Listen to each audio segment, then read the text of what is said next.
की आप बात कर रहे हैं तो ये सिर्फ इस फेज का ही नहीं है। इसके पहले के चरणों में भी इस तरह की समस्याएं देखी गई हैं कि बहुत सारे लोगों के नाम वोटर लिस्ट से गायब रहे।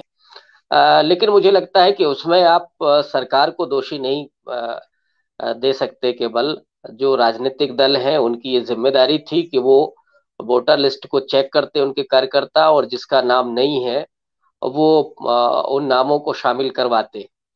हाँ, जो सरकारी स्तर पर जो चीजें हो रही हैं वो हम लोग बखूबी जानते हैं कि इस तरह की बेईमानी करने की कोशिश की जा रही है। ये बात सही है, लेकिन जो विरोधी दल है, विपक्ष में जो लोग हैं, उनकी जिम्मेदारी बनती थी।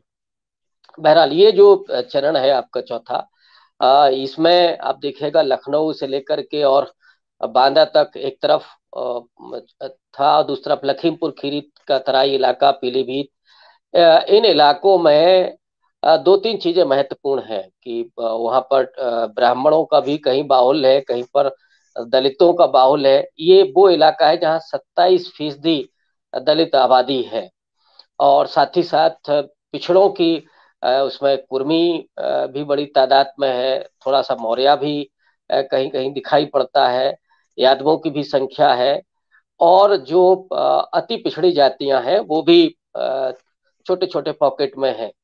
तो मुस्लिम उस तरह से नहीं है यहाँ पे। तो इन हालातों में आप देखिएगा जो दलित आबादी है, खास करके जिसको मैंने कहा कि 27% है इस बेल्ट में, सीतापुर, हरदोई, इस इलाके में एक बड़ी तादाद है। वो उसमें खास करके जो पासी जाति है उसकी बड़ी संख्या समाजवादी पार्टी के साथ जाती हुई दिख रही है।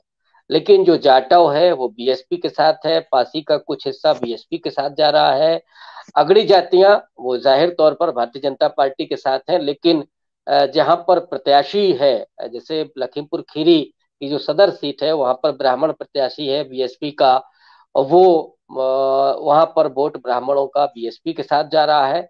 और लखनऊ में अगर हम लोग देखें तो लखनऊ भारतीय जनता पार्टी का गढ़ रहा है पहले।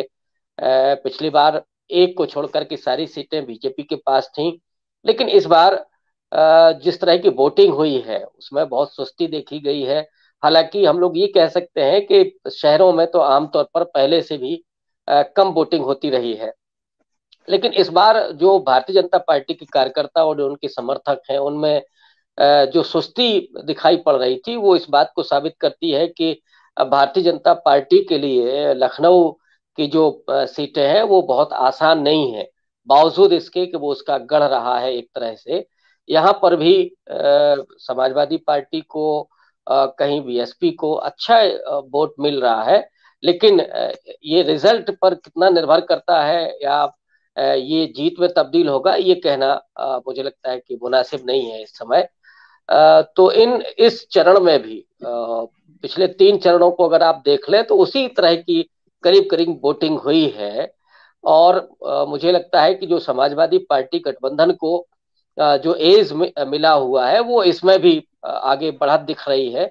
हाँ, ये जरूर है कि बीएसपी थोड़ा सा बेहतर प्रदर्शन कर रही है, और जब मैं ये कह रहा हूं कि बीएसपी बेहतर प्रदर्शन कर रही है उसका मतलब है कि भारतीय जनता पार्टी और ज्यादा कमजोर हो रही है, क्योंकि बीएसपी के उभार से भारतीय जनता हम्म। पार्टी का ज्यादा नुकसान हो रहा है। खास करके वो गैर जाटव दलित जातियों को आप देखें जो पिछले 3 इलेक्शन में बीजेपी के साथ गई थी, वो अब बीएसपी के साथ आ रही है। तो 5 से 6% तो वोट यही कम हो रहा है बीजेपी का। और जो पिछड़ी जातियां हैं इसमें मौर्य जैसी बड़ी जाति है और कुर्मी जैसी बड़ी जाति है, वो दोनों समाजवादी पार्टी के साथ जाती हुई दिख रही हैं, कहीं कहीं बीएसपी के साथ भी हैं। तो ये नुकसान बीजेपी को हो रहा है। अगर हम माने इनको फुटकल में ही देख लें तो ये नुकसान इस बात को साबित करता है कि भारतीय जनता पार्टी के लिए राह आसान नहीं है, या अपने प्रदर्शन को दोहराना लगभग नामुमकिन है। और समाजवादी पार्टी को, उसके गठबंधन को एज मिलते हुए दिख रहा है। हाँ, बीएसपी, मैं फिर से दोहराऊंगा कि बीएसपी थोड़ा बेहतर प्रदर्शन करते हुए दिख रही है।